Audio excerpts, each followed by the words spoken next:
Nos vamos otra vez al interior del Parlamento con Gonzalo Asís. Gonzalo. Bueno, para escuchar otra posición en el marco del oficialismo, el senador Aníbal Fernández. Bueno, yo lo que quisiera preguntarle, senador, primero para arrancar es, hoy se escuchó mucho al ministro de Justicia, Julio Orak, y al viceministro Julián Álvarez hablar de la importancia que para el gobierno implica esta reforma judicial, ¿no? La pregunta es, ¿por qué este momento y no otro, no antes, si es que uno cuando los escucha tiene la sensación de que hace rato se viene pensando así?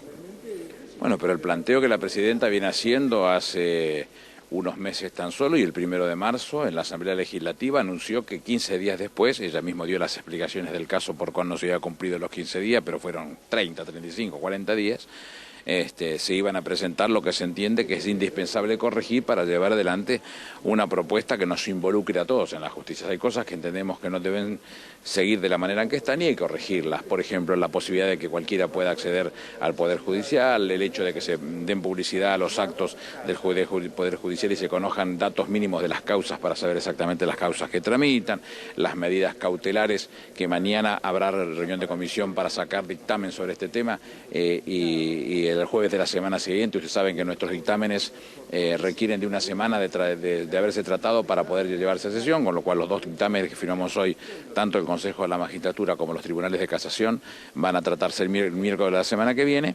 Y bueno, lo que estamos buscando respecto de Digesto, que seguramente tendremos dictamen en la semana y también lo estaremos tratando en la semana que viene, o la otra, pero quiero decir que lo que se hizo es lo que se había prometido que se iba a hacer, y lo que se está haciendo en este cambio son las modificaciones indispensables como para garantizar, en el marco del artículo 114 de nuestra Constitución, que fijó la forma de un equilibrio entre lo judicial, los abogados, el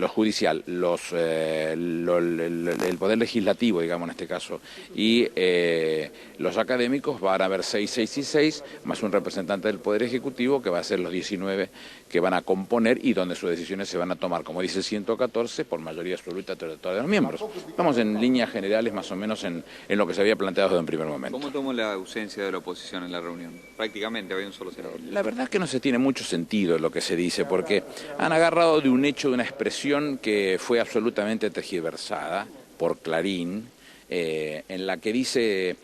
nosotros planteamos ayer que creíamos que teníamos el proyecto terminado, de hecho después hicimos correcciones nosotros mismos, y que en el marco de las presentaciones que nosotros tenemos, yo decía, nadie puede ser tan negado que habiendo algún error subsanable, que no se lo lleve a la práctica. Bueno, eso es lo que yo dije y lo que Clarín omitió. Entonces pareciera ser que ese punto le sirvió bárbaro todos aquellos que son mandantes de Mañeto, le dio la orden y fueron a cumplir con lo que le dijeron, diciendo que, bueno, no estaban dadas las condiciones, no se quería debatir ni cosa por el estilo. El senador Cabanchico hizo su propuesta, y nosotros hicimos algunas propuestas que corregimos en el bloque por nuestra propia vocación, y seguramente si hubiera otra posición y que sirviera, que fuera positiva para mejorar los proyectos, se tendrían en cuenta.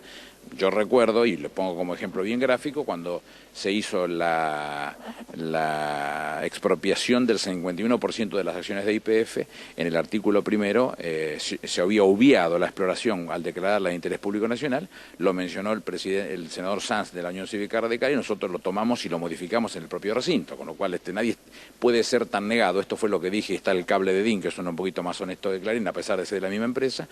Nadie puede ser tan negado que habiendo un error lo quiera subsanar, la verdad es esa. Ahora bien, en caso de que en el recinto la oposición plantease alguna modificación, artículo por artículo. Si es positiva, ¿por qué no la va a tomar? ¿Quién es tan tonto como para no hacer eso? A veces la complicación viene cuando viene con media sanción y usted está haciendo una revisión, y modificar la ley que ya viene con todas las apreciaciones y los aportes que pueden hacer los otros partidos políticos de la otra Cámara, se complica hacer una modificación porque retrasa la sanción. En este caso nosotros somos Cámara de Origen, con lo cual si hubiera alguna propuesta que fuera valedera y sirve para mejorar el proyecto, ¿por qué va a decir que no? Nadie tiene una visión a priori para decir que no, de ninguna manera. La reforma del Consejo de la Magistratura y su ampliación es la principal preocupación de la oposición. ¿Qué dice de ella? El Consejo de la Magistratura, cuando se incluye en el artículo 114 de la Constitución, dice con claridad que tiene que haber un juego de equilibrios en este tema. Y ahora van a quedar 6 académicos, 6 legisladores y 6 representantes de la justicia, es decir, 3 abogados y 3 jueces. En el caso el número 19 será el representante del Poder Ejecutivo. el representante del Poder Ejecutivo, y los legisladores son elegidos por la voluntad popular.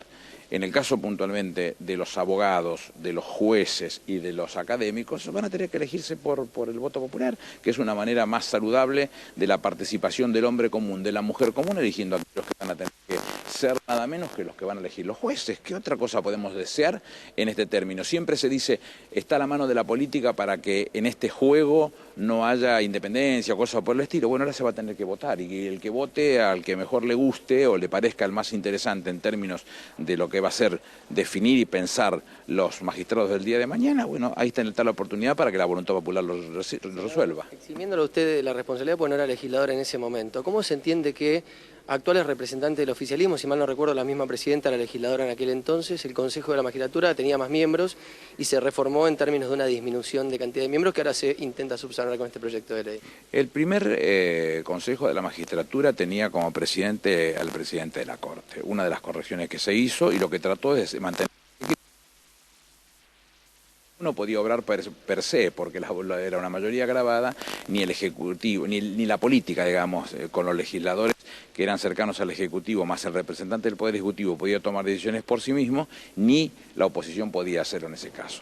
Bueno, lo que se está haciendo en esto es llevar ese equilibrio, al justo equilibrio en números, para que puedan tener 6, 6 y 6, y la parte que no es elegida por la voluntad popular, que la elija la voluntad popular. Entonces, a mí que me dice que una ley se haya hecho de una forma y se haya corregido el año que viene o el año siguiente, no me dice absolutamente nada.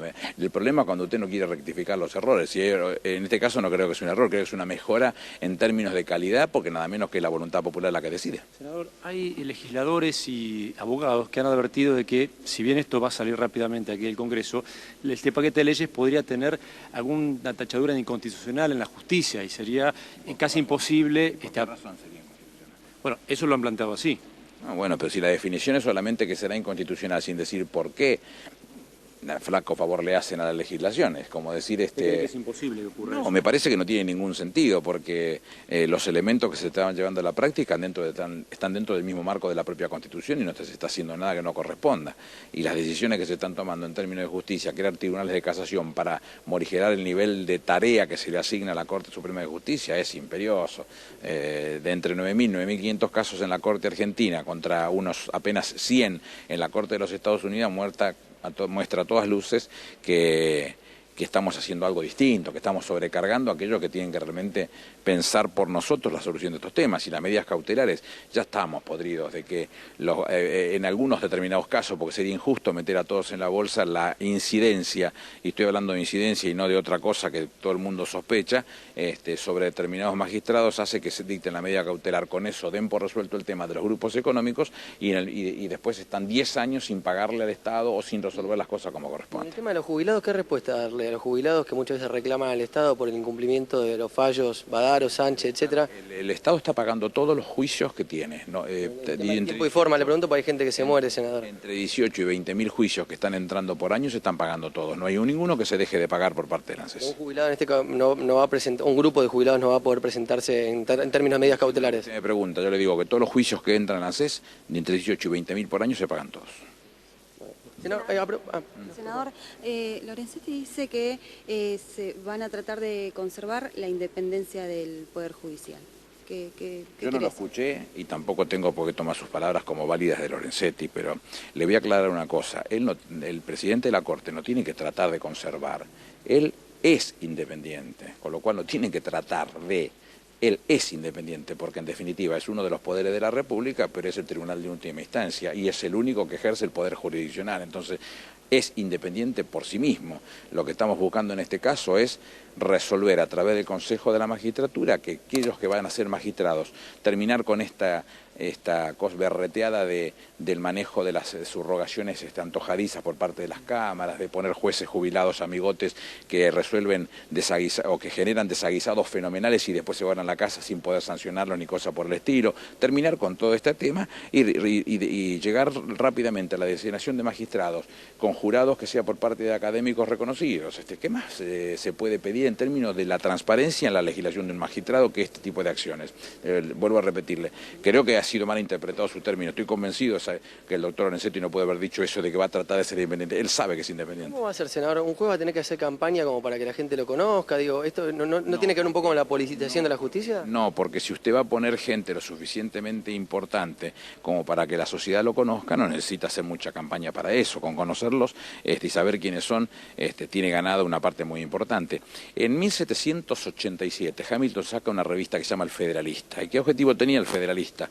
Explicar qué era una constitución, si nadie sabía qué era la constitución que iba a regir a partir de 1789. Y entonces él habla de cómo se van a elegir los jueces. Y dice, se van a elegir por decisión del Poder Ejecutivo con acuerdo del Senado. ¿Y por qué dice primero el Senado? Porque dice, por la Cámara de Diputados pasan las pasiones políticas y las populares, dice él. Y en segundo lugar dice, porque el Poder Ejecutivo nunca va a presentar un candidato malo para que el Senado se lo rechace y porque el Senado nunca le rechazaría un candidato bueno al Poder Ejecutivo. Ese equilibrio es el que quiere mantener. Bueno, la vida va creciendo, va desarrollando, se va llevando un montón de ventajas. Hemos llegado nosotros a hacer cosas muy importantes como Néstor Kirchner hizo con el decreto 222 para autolimitarse en la designación de los ministros de la Corte.